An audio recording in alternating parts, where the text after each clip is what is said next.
Lane, I know a lot has been made of a quarterback room this offseason. Are you able to tell us if this is an open competition? What would you consider the state of the quarterback room? Yeah, I'd say it's a really competitive room, and it's in a much better shape, which is our goal as a staff for an entire roster, but each position group to try to make them more competitive and more balanced throughout each year. And that room is by far the best it's been since we've been here. And so we're excited about camp coming up to see these guys fully healthy compete. How would you assess kind of Jackson's attitude ever since, bringing in Spencer Sanders and other talent? Because you said how much he's improved in the spring, but his attitude towards, that room getting more crowded. Yeah, I think Jackson's done an amazing job. He had a great spring from a play standpoint, from a leadership standpoint, from improvement, throwing the ball better than he ever has. So I think he's gonna have a great camp. Austin Simmons, a pretty unique situation.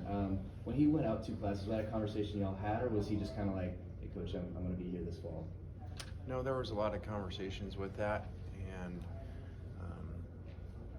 they had explored that option and had kind of already been on track to do that at another school. So they were headed that direction, but still it was open. They had not reclassified yet. It was still open that he could stay. So there were a lot of conversations. We're excited he decided to come. A very talented player with tremendous upside, and a great baseball player also. Lane, it was around this time last year you're talking about trying to create a cohesive culture, especially kind of during that fall period. When you look back on this, the fall period 22 and going into this one, do you approach it any differently, or just kind of rolling?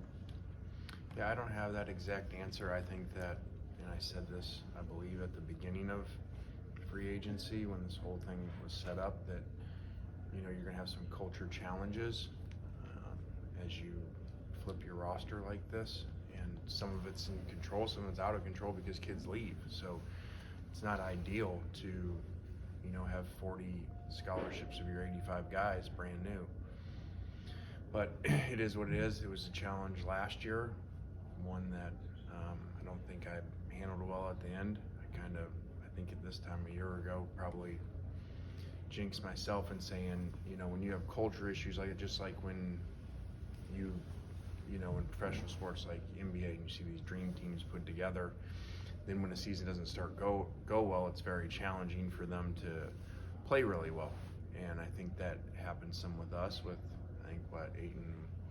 8-1 with the ball going in to potentially go to 9-1 to beat Alabama, and then we lose 4 straight. So I think that's a big challenge when you have so many new guys. Once things don't go the way that they want them to go, keeping everybody together, because you don't have years of that team being together. You said that's a challenge, but have there been, other ways of navigating this that have gotten kind of easier for you in this whole era of free agency? Like, have you adjusted at all, you think? And yeah, how's that all gone? Like, you kind of mentioned some of it there, but.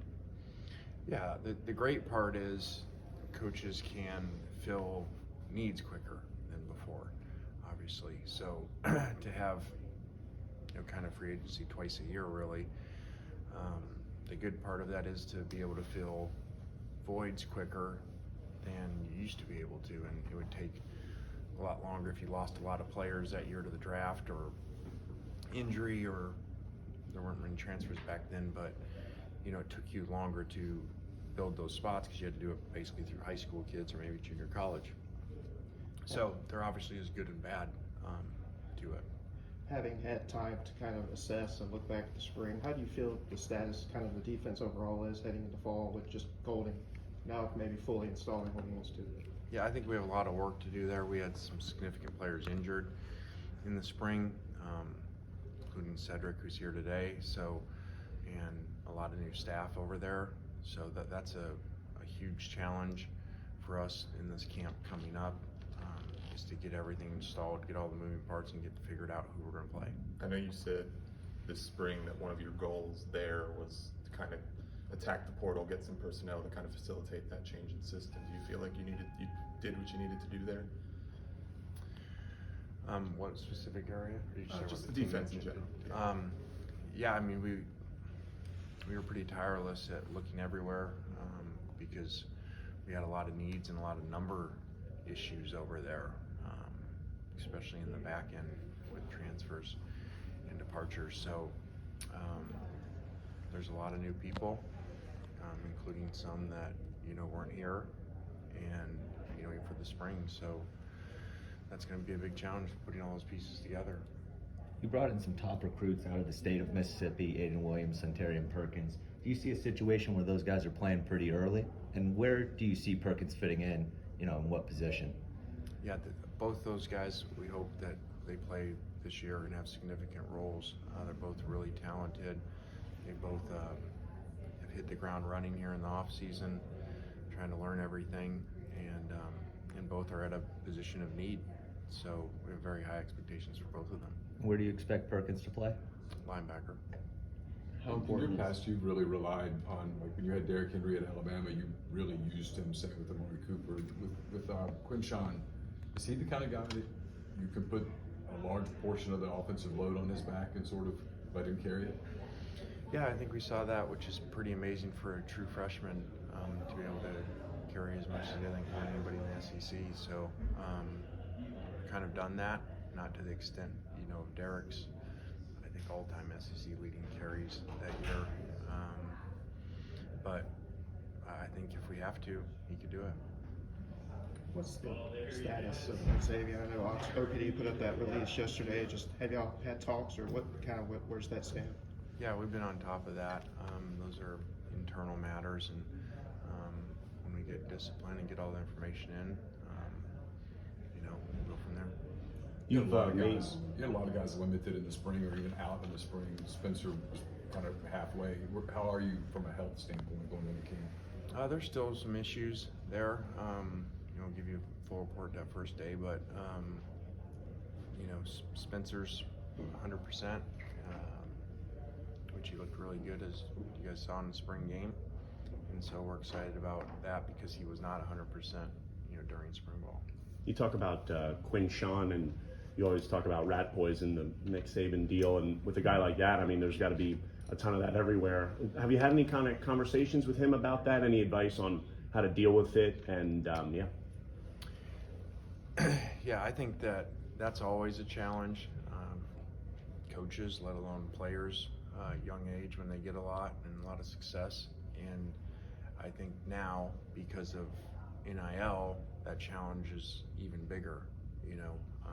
Now you're giving kids money early on also, on top of all the credit and everyone telling them how great they are and the records and all those things. So that is a really big challenge, and even though he's mature and has done a great job, we have to stay on top of that, because that's all over. I mean, you just study when people get a lot really early, and I don't worry about with him. I was just thinking on the plane over,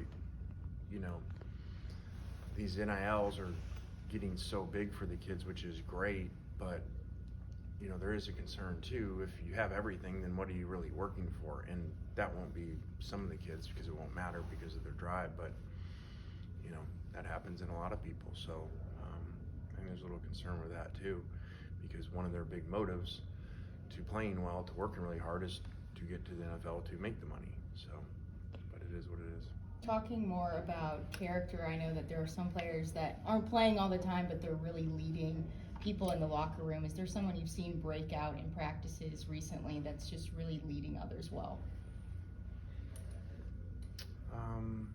I think Eli Acker does a great job for us, of someone who started at times for us and rotated in, but really does a great job with our guys leading in the off season. Talking about leadership, how has Jackson evolved kind of in the last year in that regard? Well, Jackson's a little bit quiet, which is fine. There's a lot of great quiet leaders, so he's not really outspoken, but he's a phenomenal listener, and he spends a lot of time with our players, listening and helping them. So it's just kind of a different way to lead maybe than most people think, but I know our players respect him a lot for that. when you have a guy like Quinshawn, who had such a special season and all that, what kind of jump do you want him to make in terms of his own personal improvement, not just for himself, but also for you to utilize him in the offense? Footwork, pass protection. protection, things that a lot of times as a freshman, you're so focused on just getting the ball and running well. The details of the game. Excited that Kevin Smith's back here to work with him, having had such a great career playing position and coached so many guys. So I think that's been a really good situation. Thanks, guys. Thanks.